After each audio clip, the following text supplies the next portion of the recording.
Paranaguá teve um aumento de cerca de 70% nos casos de dengue na última semana. A situação é muito preocupante na região. Já são 217 casos confirmados no município. De acordo com o boletim, 208 autóctones e 992 foram descartados. 41 seguem em investigação. Neste quadro comparativo, em uma semana houve um aumento considerável de casos confirmados da doença. Na última semana eram 127. Paranaguá está entre os municípios em situação de alerta. Antonina permanece com o mesmo número de um caso da doença. Guaraqueçaba não apresenta nenhum caso. Guaratuba registrava 4, já nesta semana são 8. Matinhos eram 6, subiu para 19. Pontal do Paraná registrava 13 casos confirmados, agora também registra 19. A epidemia de dengue já está instalada no estado desde o início do ano. De lá para cá já foram confirmados 128.405 casos de dengue no Paraná. Além disso, desde o monitoramento em julho de 2019, foram 111 mortes causadas pela doença. Pois é, né? Temos que cuidar. A gente fala tanto do coronavírus, está aí a dengue. Aliás, a Adriana, ela tem mais informações ao vivo para nós. Bom dia, Adriana. Seja bem-vinda, minha querida. Oi, Tony, bom dia para você, bom dia a todos que nos acompanham. Eu falo aqui da Primeira Regional de Saúde, porque sim, surgiram novos casos de dengue aqui no litoral. Como a Bruna disse na reportagem, de agosto do ano passado, Tony, até agora, foram confirmados 128.405 casos de dengue aqui no nosso estado. E a doença, Tony, foi a responsável por 111 mortes, pela causa de 111 mortes. Aqui no litoral, ontem saiu um novo boletim que mede o desenvolvimento da dengue aqui que mede o desenvolvimento da dengue nos 7 municípios aqui do litoral e novas ocorrências foram confirmadas. Para trazer mais detalhes a respeito desse tema, eu converso agora com o José de Abreu, ele que é diretor da Primeira Regional de Saúde e tem novas informações, inclusive vai contar para a gente quais são os principais municípios aqui do litoral do estado com a maior incidência da dengue. José, boa tarde. Boa tarde a todos. Infelizmente, a dengue continua nos pressionando em relação à necessidade de enfrentamento dessa doença. Aqui no litoral do Paraná, o maior número de casos que nós temos continua sendo no município de Paranaguá. Só há um município onde não houve ocorrência de dengue nesse ano, que é o município de Guaraqueçaba. Porém, nos outros acontece.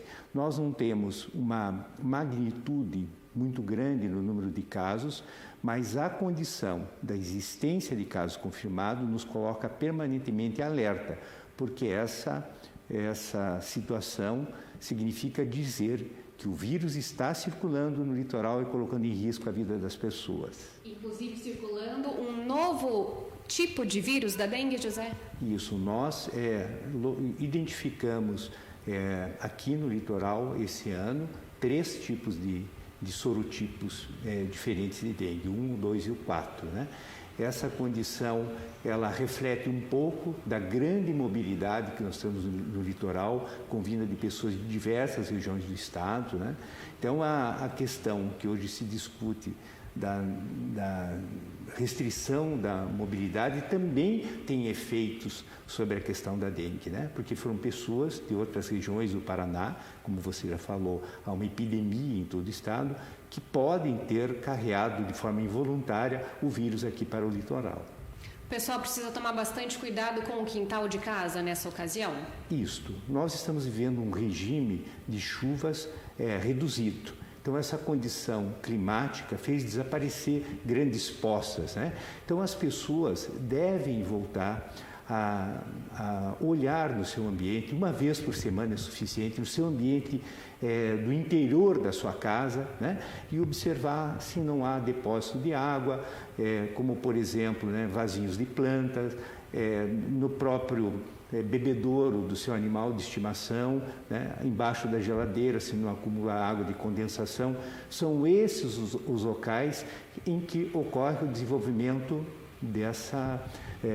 desse mosquito. José, é importante a gente lembrar também, inclusive, Tony, lembrar o pessoal de casa que os agentes de endemias, eles percorrem todos os municípios orientando a população em relação aos cuidados. Então, quando um agente de endemia bater aí no seu portão, tem que abrir e deixar, né, a orientação, a educação a entrar. Isso, né? Sempre alerta. Se houver dúvidas em relação se aquela pessoa representa o município, ligue para a Secretaria Municipal, as equipes saberão informar e essa ação é permanente. Nós não podemos desistir de deixar e descuidar em relação ao nosso ambiente, né? Nós estamos vivendo um momento em que nós estamos mudando a característica do enfrentamento de algumas doenças, né? Tanto na dengue quanto no coronavírus, né, o cidadão passa a ter um papel fundamental. Ele deixa de ser aquilo que nós chamamos do paciente para ser um agente de mudança. Então, as pessoas devem buscar a identificação de focos larvários dentro da sua casa e erradicar, porque a dengue é uma doença grave e pode matar. José, vamos falar a respeito também de uma outra questão, Tony, mais um alerta, que é a respeito dos sintomas. Os sintomas da dengue, existem algumas características, algumas peculiaridades que são bem parecidas com os sintomas do coronavírus. Perfeito. Então, para o pessoal ficar atento em relação também aos sintomas da dengue. Isso, sem dúvida, a dengue, né, se manifesta com sintomas iniciais que podem ser confundidos como de uma gripe, né, de uma síndrome gripal. Então, a febre persistente, dor articular, dores muscular, a dor retroorbitária, a dor atrás dos olhos é muito comum nesses casos. Então, eu insisto que a nossa população procure o serviço de saúde, onde vai ser orientada, avaliada por um médico, porque sintomas desse tipo podem se confundir com corona. O litoral teve uma situação desse tipo, em que a instituição de terapia para um paciente acabou sendo tardia porque ele imaginou que estivesse com dengue e achou que não precisaria buscar o serviço de saúde. Infelizmente, acabou indo a óbito. Então, vamos estar alerta para o risco dessas doenças e procurar o serviço de saúde tão logo um sintoma se manifeste. Obrigada, José, pela sua participação aqui ao vivo com a gente. Tony, ao menor sinal de perigo, procure a unidade básica de saúde mais próxima da sua casa. Preste bastante atenção também com a limpeza aí do seu quintal e vamos continuar junto aí nesse enfrentamento contra a dengue, porque enquanto o coronavírus repercute aí diante das câmeras, a dengue está quietinha, fazendo cada vez mais vítimas por trás, nos bastidores. Devolvo para você aí no estúdio, Tony. Volto daqui a pouco falando em coronavírus, daqui a pouquinho eu volto para trazer um panorama geral aí a respeito do desenvolvimento do corona aqui no nosso estado. Vai com você.